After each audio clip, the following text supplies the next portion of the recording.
Good morning student. आज करने जा रहे हैं बेटा हम इक्विपोटेंशियल सरफेस और साथ में इसकी प्रॉपर्टी भी पढ़ेंगे। पहले देखिए हम इक्विपोटेंशियल सरफेस होता है क्या है। तो डेफिनेशन देखिए बेटा हम क्या बताती है। Equipotential means that A charge will have the same potential energy at every point on the equipotential surface, कि एक ऐसा सरफेस जहां पर जिसकी इक्विपोटेंशियल एनर्जी क्या हो, सेम हो, उसी सरफेस को हम क्या कहते हैं, इक्विपोटेंशियल सरफेस कहते हैं। ये रियल भी हो सकती है और इमेजिनरी भी हो सकती है। हमने ये चार्ज लिया, पॉजिटिव चार्ज, इसके चारों ओर ये पहला क्या लिया है हमने, ये आप बोलोगे ये फर्स्ट क्या है आपका इक्विपोटेंशियल सरफेस है। क्यों है? क्योंकि इसके हर पॉइंट पर जो पोटेंशियल एनर्जी की जो वैल्यू है वो सेम है। इसके साथ ही हमें नेक्स्ट एक इमेजिनरी इक्विपोटेंशियल सरफेस ड्रा कर सकते हैं। ये तो क्या है आपका इमेजिनरी है। रियल में कैसे, हम जैसे एक मेटल का सरफेस लेते हैं, उसको हम चार्ज करते हैं, उस पर जो पोटेंशियल आएगा हर पॉइंट पे वो क्या होगा, इक्वल होगा। क्या होगा? इक्वल होगा। तभी हम उस सरफेस को क्या बोल सकते हैं, इक्विपोटेंशियल सरफेस। तो इक्विपोटेंशियल सरफेस है क्या? जिस सरफेस पे जिसका पोटेंशियल हर पॉइंट पे सेम मिलता है उसको इक्विपोटेंशियल सरफेस कहते हैं। ठीक है, तो फर्स्ट प्रॉपर्टी पढ़ने जा रहे हैं। ठीक है, तो देखिए जैसे हम एक इक्विपोटेंशियल सरफेस ड्रा कर रहे हैं,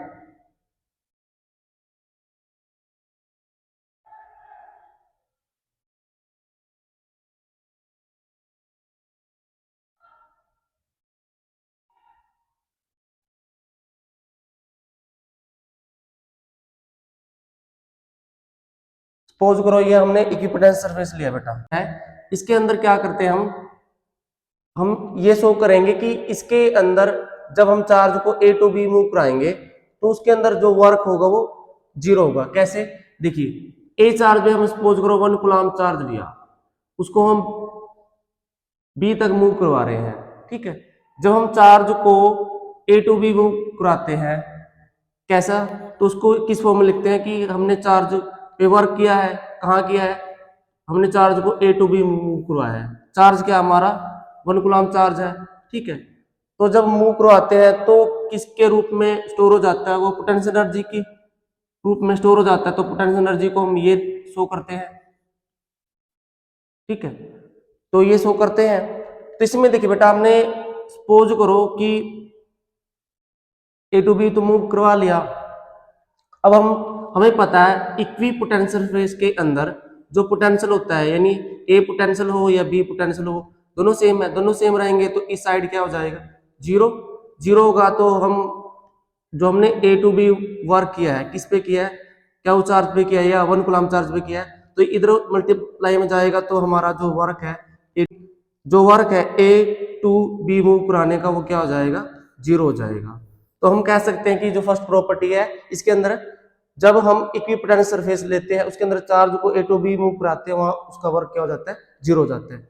सेकंड प्रॉपर्टी है, सेकंड प्रॉपर्टी में हम क्या करेंगे कि जैसे हमारे पास एक इक्विपोटेंशियल सरफेस, सेकंड प्रॉपर्टी के अंदर हम ये शो करेंगे जो इलेक्ट्रिक फील्ड होता है वो इक्विपोटेंशियल सरफेस के परपेंडिकुलर होता है।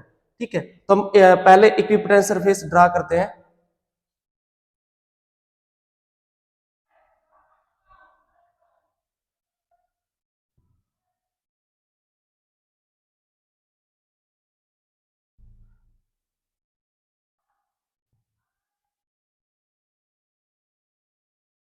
सपोज करो ये हमने इक्विपोटेंशियल सरफेस लिया है। अब क्या करते हैं हम, ए पॉइंट क्या करते हैं कि हम ए पॉइंट पे 1 कूलम चार्ज लेते हैं, उसको बी तक मूव कराते हैं। तो जनरली क्या करेंगे हम, जब ये चार्ज किसी इलेक्ट्रिक पोटेंशियल में रखा हुआ है तो इसके अंदर एक अपना एक इलेक्ट्रिक फील्ड होता है। तो इलेक्ट्रिक फील्ड इस 1 कूलम चार्ज पे फोर्स लगाएगा, तो उसको किस फॉर्म में रखते हैं। ठीक है, साथ में हमने जब इस कूलम चार्ज को ए टू बी मूव कराया होगा तो फोर्स लगाई होगी। ठीक है, और साथ में क्या हुआ होगा, इसका डिस्प्लेसमेंट हुआ होगा। सपोज करो हमने dx बोल दिया। ठीक है, जब चार्ज को ए टू बी मूव करा रहे हैं यहां तक बातें समझ में आ रही है। साथ में एक बात आपको समझनी है कि इस इक्विपोटेंशियल सरफेस का एक अपना इलेक्ट्रिक फील्ड है।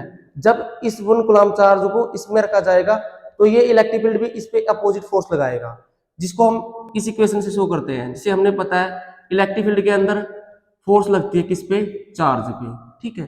तो फोर्स को कैसे डिनोट कर सकते हैं, फोर्स को हम डिनोट कर सकते हैं क्यू ई से, ठीक है। अब हमने चार्ज कितना लिया, 1 कूलम्ब चार्ज लिया, तो हमारा जो फोर्स का मैग्नीट्यूड है वो इलेक्ट्रिक फील्ड के मैग्नीट्यूड के इक्वल आ गया, ठीक है। और साथ में हमने वर्क भी किया है। वर्क क्या किया है, क्योंकि हमने वर्क किसके अगेंस्ट किया, इलेक्ट्रिक फील्ड के अगेंस्ट किया है, क्योंकि 1 कूलम्ब चार्ज को हम ए टू बी मूव करा रहे हैं। क्या करवा रहे हैं, तो फोर्स लगेगी तो डिस्प्लेसमेंट हुआ होगा, डिस्प्लेसमेंट हुआ है तो वर्क हुआ होगा।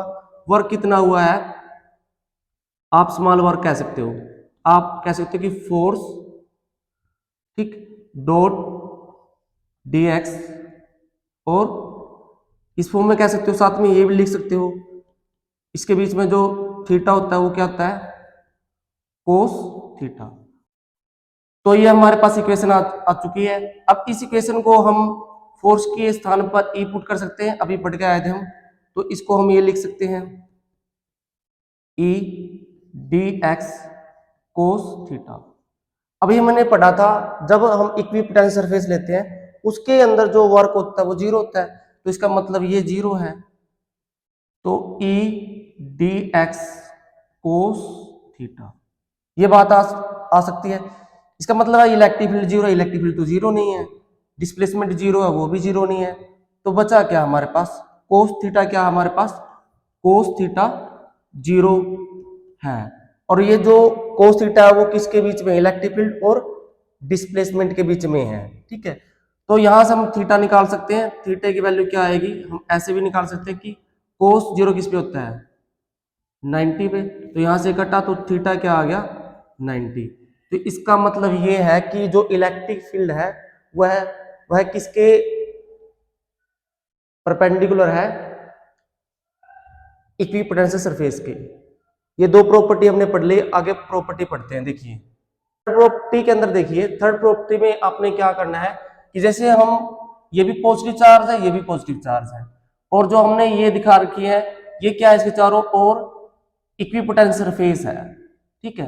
तो आप इस डायग्राम में देखकर ये बता सकते हो कि जो इस पॉजिटिव चार्ज का जो सेंटर है वो यहां से यहां शिफ्ट हो रहा है, और इसका सेंटर यहां से यहां शिफ्ट हो रहा है, ठीक है। जब पॉजिटिव पॉजिटिव लेते हैं चार्ज, जो उसके चारों ओर उसका इक्विपोटेंशियल सरफेस होता है, ठीक है, उसके कारण जो उसके अंदर जो पॉजिटिव चार्ज है वो अपने सेंटर से दूर हट रहा है। साथ में हमने इलेक्ट्रिक फील्ड लाइन के द्वारा भी शो किया हुआ है, ये भी एक दूसरे से बहुत ज्यादा दूर जा रही है। बट जैसे ही हम एक पॉजिटिव चार्ज लेते हैं और एक नेगेटिव चार्ज लेते हैं, इसमें क्या है, जो इसका सेंटर और नेगेटिव का सेंटर पास आने की कोशिश कर रहा है, ठीक है।